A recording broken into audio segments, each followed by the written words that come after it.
Hi, I'm Benny, and I'm going to show you how to install your sensors into your prototype vehicle. If your energy category is battery electric, you get 1 joule meter. If it's hydrogen, you get a 2nd joule meter for your supercapacitor. If it's internal combustion, you get a joule meter and in some cases a liquid flow meter.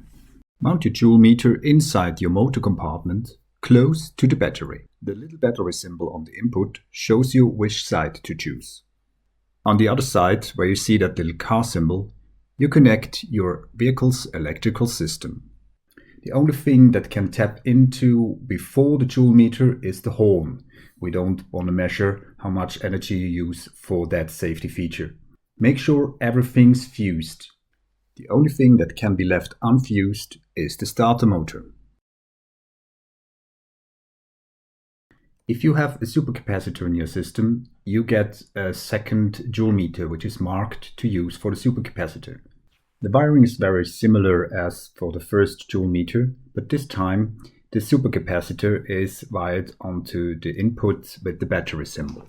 If you don't have a supercapacitor, but you are starting up your fuel cell via terminals on the car body, wire those terminals to the joule meter the same way as you would a supercapacitor. Mount the joule meter inside your motor compartment so that the LEDs and push buttons on the top of the joule meter are clearly visible and accessible by standing beside the car. To mount the joule meter securely, you can use the zip ties or any other means that ensures we're getting it back as beautiful as you receive it.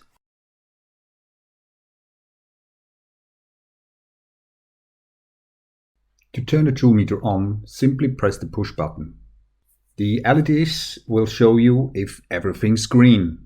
Switch the joule meter on before you are going on track for practice and before you're entering pre-race area.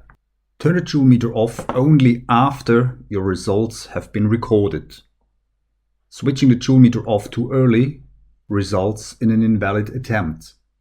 But switch off the joule meter when you're going back to paddock to save battery. The battery indicator shows you the state of the battery. If it's green, you're good for at least 2 attempts.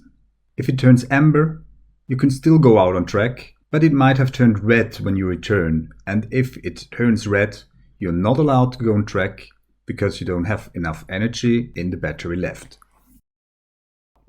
To charge a joule meter, first plug in the little adapter.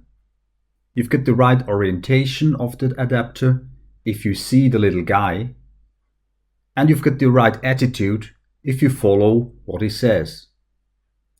Then connect up the AC to DC converter and press the lower push button for 5 seconds. If it's blinking, it's charging. If it's not charging, it's not blinking. Remember to charge a joule meter whenever you've used it for more than 5 minutes. Now fill out the questionnaire and collect your joule meter and other sensors at the participant hub.